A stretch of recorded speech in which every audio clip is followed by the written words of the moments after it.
All right. Welcome, everyone. This is episode 6 of the Marketing Shtick. I'm here with Trisha Lamb and Joe. Hello. Hello, Trisha. I see you're checking the box for flannel on today's show. Yeah, I really want to go shopping for some flannel. More flannel, the More better. flannel. More Yep. flannel sheets, more flannel socks, whatever. I'm putting the Flannel. camera on Joe because he's typically the lumberjack of the group. And The official ambassador for flannel. yeah, but we have to disqualify you. You shaved your awesome big beard, Right. and you're not wearing flannel I today. know. What is going on in your life? There's an angry crowd outside my Oregon home that wants me out of town because I am no longer, I don't know, supporting You don't fit the flannel demographic of your town. Yeah. Go, must go. Go, must go. For those of you who haven't seen Joe before, go back to our previous episodes. You'll see he had a pretty impressive bushy beard, and now it's gone. Yeah. Well, at least you're more aerodynamic now. You can be faster. Less energy. Yes. Eco-friendly Joe. I like it. All right. So we're coming off the holiday break here, and we have Thanksgiving behind us. We have Black Friday. We have Cyber Monday. And are we still in Cyber Week? I'm confused. Might even be Cyber Month. Yeah, I don't know. Yeah, what was that? Yeah, I think I we're think still in Cyber Week. They're going to extend it to Easter, I heard. So, Yeah, we're gonna go to Cyber Quarter and then Cyber Year, which essentially it is Cyber Year. We buy everything online. I know. I almost feel bad for like Walmart and some of these places where like they have these what do they call them? Doorbusters. Yeah. Where, great deal on like a TV or something, but they only have like 400 of them Yep. and like 10,000 people are waiting outside.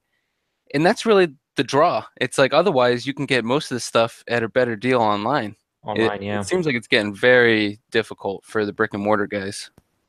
And you know something, they are not trying to compete anymore. They're trying, like, if you can't beat them, join them. So what Target is doing now is they have select stores that are designated fulfillment center. So now what Target is leveraging is, instead of competing by trying to draw people into the store, I mean, they still do, they haven't completely given up. But what they actually are doing now is some of these employees check into their workday and sit in the back and package boxes that ship out for Target online customers. Ah, I see. And that's how they beat out same day delivery and second day delivery from Amazon. That's their way of competing. So they're bringing the fight to Amazon online as opposed to fighting them in the brick and mortar. So that was really interesting this season. I don't know. I don't do Black Friday, but for some reason I decided to. And it was a nightmare. I went to Menards. It's like I don't know if you've ever heard of Menards. They were selling. Did you like camp out in a tent outside overnight? No, I didn't even. I left maybe about 7 o'clock, and I thought I'm gonna get these doors. No, but who goes to Menards? Well, That's like Home Depot, right? Like that's Okay. yeah. I'm guessing Who goes that's to what it Menards? is. Yeah. Well, I couldn't even get through the door. I couldn't get a cart. The only thing I wanted was 2 closet doors, and I'm thinking, well, all these people are here. I do not want to fight the crowd. If a 5'1" girl like me is buying 2 huge closet doors, somebody's going to say, you don't need to wait in this line. Let's just, no. I had to stand in line with everybody else, and it was a nightmare. Oh, So, man. last time. I bet you could have paid $5 more and bought them on Amazon. They were no, they were half off, and I gave in. All right, fine. Here I was thinking you got your shirt on Black Friday. What did you buy, Joe, on Black Friday? None of the deals really blew me away, but I've had my eye on Duluth Trading Company because their marketing campaign is just hilarious. They seem like they do a really good job, and they finally convinced me I need to try out their ultra premium underwear. Did you really? Oh well, yeah, I ordered some. I haven't tried it out yet, but so I got some of that on Black Friday, and I'm excited to try it out. They seem like a really fun company, and I just recently learned they're extra silky. for being such a man-friendly brand. I was really surprised to hear they actually have a female CEO. So Ah, that really blew me away. That they would be like my number one example of a brand that's geared towards, a manly manliness. brand. Yeah. Yeah. Yeah. So Wow, a female CEO. yeah. Okay. Well, I know Imagine that. our viewers are very interested in your review of those underwear. So we Yeah. will lead next episode, Yeah. episode 7, Yeah. with Are they flannel? I don't believe so. Yeah. They are tactical though. You can go commando or tactical Duluth trading underwear. Tactical. Yeah. It's Tactical. pretty funny what crosses it, isn't it? That's awesome. So yeah, there were a lot of campaigns out there this year for Black Friday and Cyber Monday. What I've noticed, there were a lot of companies tried to stretch. It felt to me, at least, they tried to stretch the season. It always was about doorbusters and ends at. And I feel like this year we changed that. It's almost about choose your own sale. There's a week worth of sales. It's a different item every day. So that whole stickiness that marketers try to build in trying to get people back in their stores and on their websites. Did you guys feel the same? Yeah, Costco is doing that big time. I noticed that they have like rolling savings, like a week of Yeah. these deals, then a week of these deals. So they kind of get the best of both worlds. It's like continuous deals, but not the same ones. So you still have an urgency to act if you want this particular one. Yeah. You know who we have to give credit to with that is Amazon Lightning deals. They've been doing this for years now, where there's a timer on each deal and it ends and another one starts, but you get a preview of what's coming. So essentially you sit there and you wait. Oh, yeah. So you're sitting there and like every 12 hours. I saw that who had done that. Every 12 hours they were like, oh, we'll have another deal. Woots. Yeah. Yeah, Woot started that way. That's something they started. I don't know even who owns Woot nowadays, maybe Groupon or somebody. But yeah, so there was a lot of that. There was a lot of choose your Black Friday deal where you identified a product and you got a custom discount on it. I thought that was very custom friendly, personalized type sales. The multi-day giveaway again was a big one. Black Friday freebies. A lot of gift stores at the mall were giving away a product with a purchase when you came in on Black Friday. So that was really interesting. What else? I don't know. I feel like all these stores, promote Black Friday, but essentially you're not really getting anything. I have a friend whose daughter works at Hollister. She said that she was there from 11 to 11 Black Friday night. And she's like, I don't even know why all these people are here because 3 days ago we were running the same deal. Yeah. Yeah, it's an optics thing. People think they're going to get a better deal. My mom falls for it every year. My mom, every year, she's like, I'm not going to the mall this Black Friday. And I call her on Friday. She's like, where are you at, Mom? She's like, I'm at the mall. she fell for it. But, to your point, Trisha, there's a lot of companies that take a different approach. A couple years ago, REI just gave their employees off and closed down their stores for Black Friday. I am a big fan. I love it.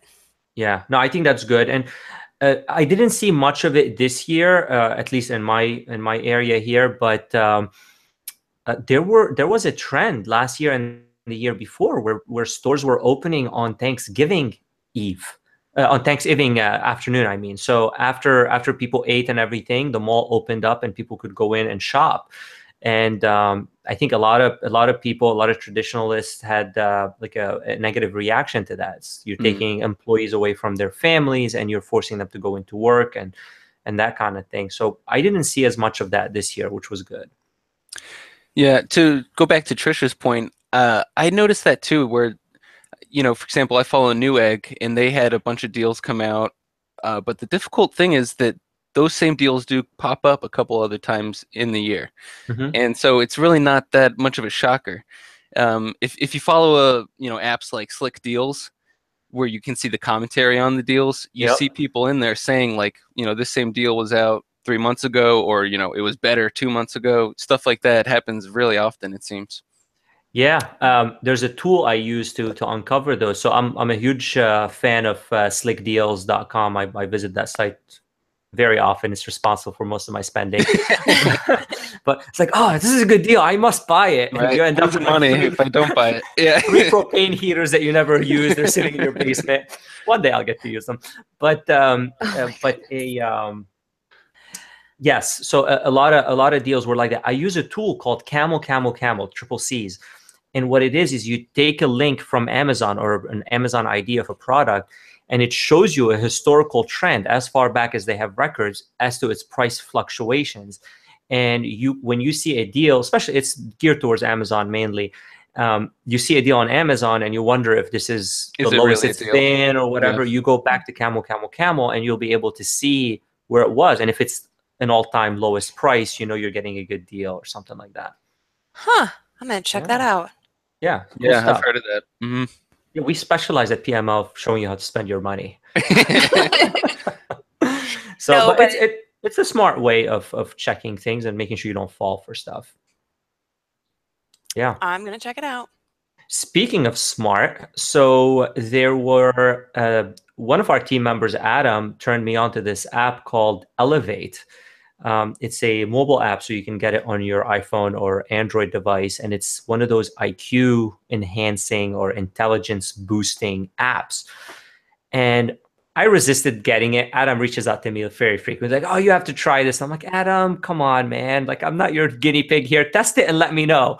So he insisted I download this app. So I was like, "Fine." He was in the office the other day. I was like, "I'll download it." So I got Elevate on my phone, and I went through the registration process, and there's a self-assessment up front where it asks you some math questions, asks you to read something and say it's meeting and that kind of thing.